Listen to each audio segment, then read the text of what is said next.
Hey guys, what's going on, and welcome back to What Shall We Do Next. I'm Mike, your host, and hope you guys are having the best day ever. Before I get started, guys, please subscribe if you are new here with the notification bell on. We're on the road to 158,000 subscribers, and I would love you to join me on this journey. So hit subscribe and join the fam. But what's going on, you guys, and welcome back to another video. And that's right, today we're doing another scary story. And this scary story is called What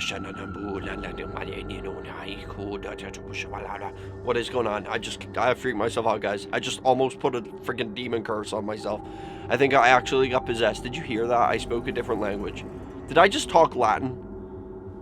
I'm telling you, there's a demon in this house. That was not meant to happen. I'm just fooling y'all. This is a scary story called Babysitting. Ah, yes, we all know the scary stories of babysitting children, because children are just terrifying little creatures, guys. I mean, we can all agree on that, right? Put your hands up if you agree. Children are freaking creepy. They climb out of wells, they climb out of TVs, they like climb in TVs. They're just some weird type of human. I don't know what it is about kids, and they always seem to see things that we can't see. Like, you'll see the child and they're like talking to like an imaginary friend or something, and it's actually just, it's a demon. But anyway, guys, this story is a story called Babysitting, and Babysitting is a short, scary story about a teenage girl who responds to an ad looking for a live-in nanny. She needs the money, but when she meets the children she's supposed to babysit, they seem a little strange. Make a wish. But enough of the jibber jabber. Let's jump right over to the story.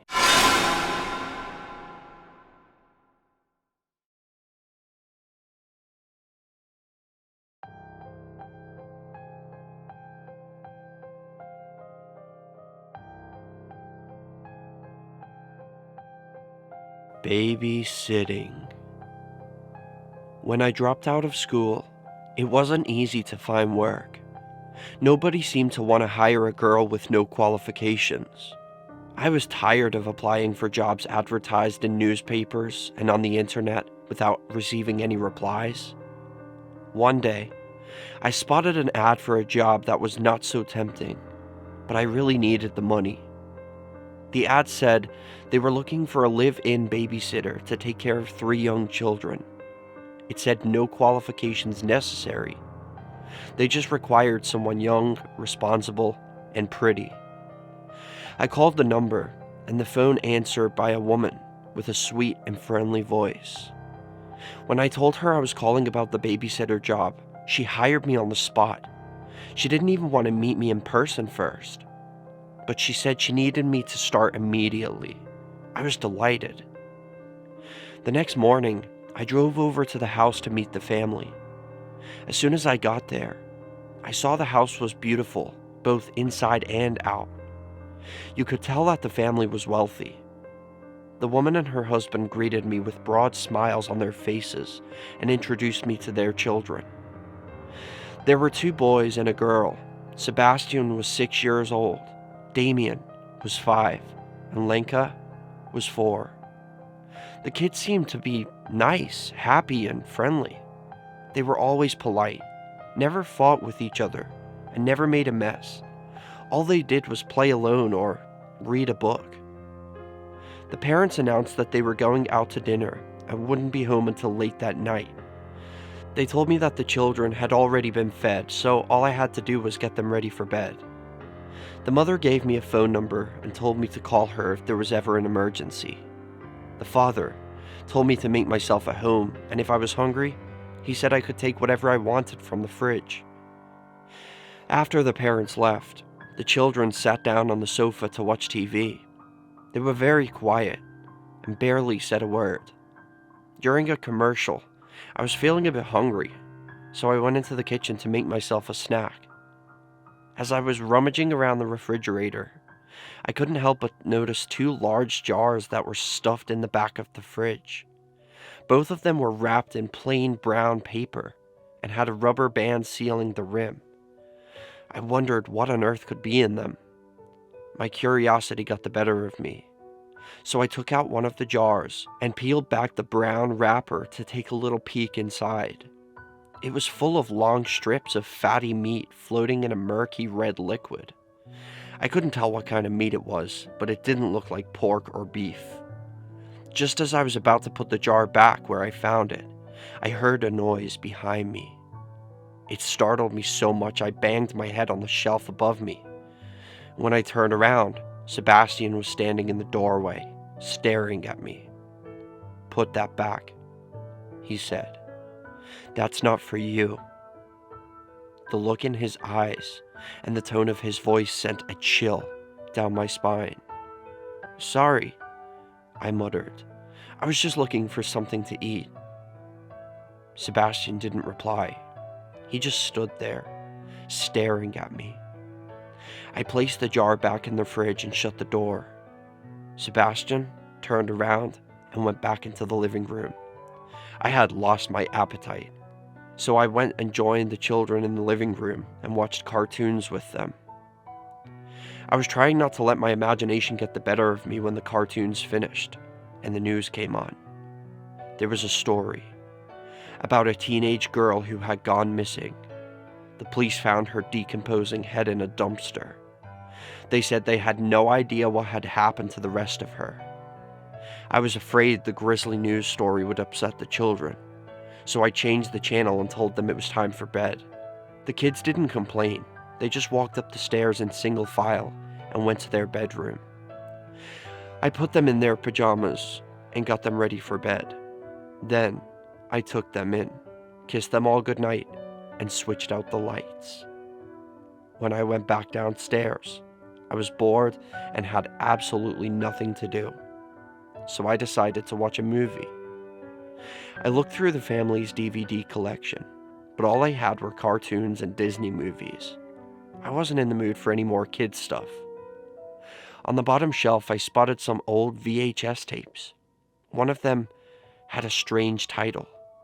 It was M Girls.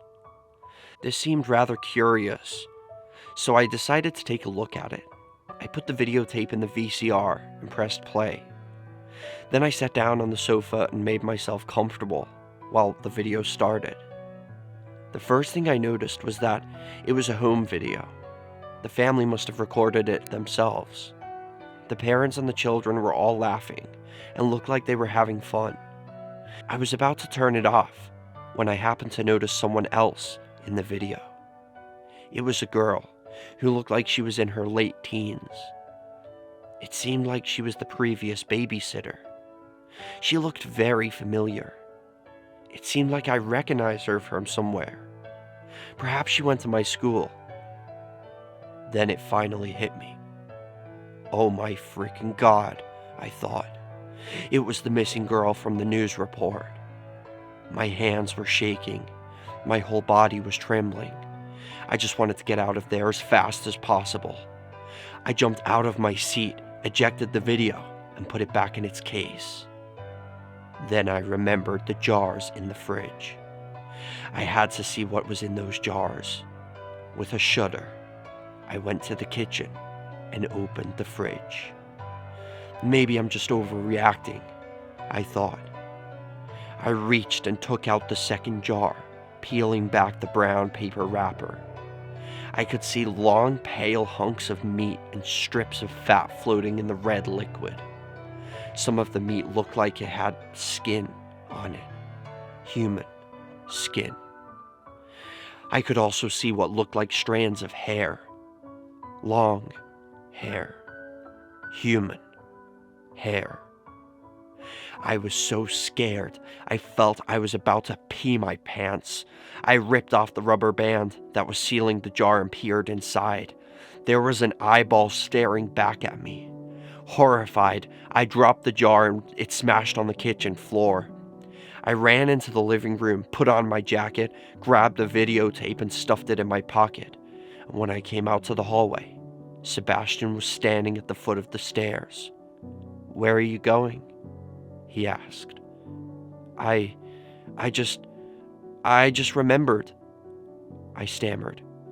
"I forgot something. I have to go home and get it. I'll be back in a few minutes." Damien and Lenka came running down the stairs. "You can't go," said Damien. "You can't leave us on our own." "I'm calling our parents," said Lenka, as she picked up the phone and began dialing numbers. Sebastian grabbed a hold of my leg and wouldn't let go. "You have to stay," he squealed. "We're hungry." His grip was tight, extremely tight, but I managed to shake him off and ran out the front door. As I dashed to my car, I saw the parents pulling into the driveway. I didn't stop for a moment. I jumped into my car and locked all the doors. The children were on the doorstep screaming and crying. The mother and father got out of their car and they came running over. There was an angry look on their faces. "What's wrong?" they shouted. "Where are you going? Come back here." I didn't answer. I just turned the key in the ignition and revved the engine. They started banging on the windows. I floored the accelerator and tore out of there like a bat out of hell and never looked back. I didn't stop until I came to the police station. I told the police officers everything I saw and handed over the videotape as evidence. The police immediately dispatched 2 patrol cars. By the time they arrived at the house, the parents and the children were gone. They just took the car and disappeared. The police searched the house and found the jars in the fridge. They also found human flesh and bones in the basement. They did tests and confirmed that these were the remains of the missing girl. They never managed to track down the parents or the children. They're still out there now, somewhere.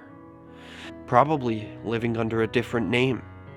Probably still on the hunt for new victims. If you want my advice, be careful who you babysit for.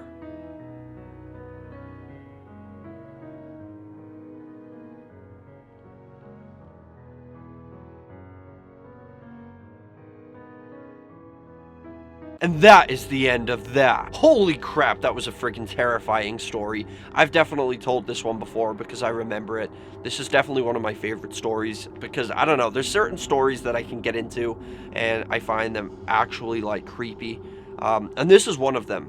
I don't know, it's just kind of crazy to think that these parents were, like, some kind of serial killer cannibals, I guess, because I'm just imagining some wrong turn shit, like when she opened that fridge and there's jars with like human body parts in there, like a freaking hand and eyeballs and stuff. That's scary, man. That is scary. But if you guys enjoyed this video, make sure you drop a big fat juicy like on it. I would really appreciate that, guys. Likes really help out my videos, so please do that for me. And also, guys, let me know in the comment section for question of the day is, do you think the kids were in on this too? Like, do you think they were evil kids, or do you think the kids are just also victims of these demented parents that are like killing people and then feeding the body parts to the family? Like, do you think these kids are just, they need to find these kids? Maybe they're using the kids as bait to, like, get to the babysitters. That's scary. But thank you so much for watching, guys. I love you all, and remember the most important thing. Chase your dreams, keep on fighting, and I'll see you back here in the next video. Peace out, guys. Thank you guys so much for watching this video. If you guys enjoy my videos and you would like to support me and my channel more and also be featured in my videos, go check out my Patreon. Link is in the description. I would really appreciate any help you guys have to offer. As you can see, we have different tiers, different rewards, so go over there, check it out, and I would really appreciate that. Every little helps. Thank you so much. And also, guys, don't forget to subscribe with the notification bell on, and also follow me on all my social media. I have Facebook, Twitter, Instagram, and even Snapchat. So go follow me on all of those, and remember the most important thing, I love you guys, and chase your dreams.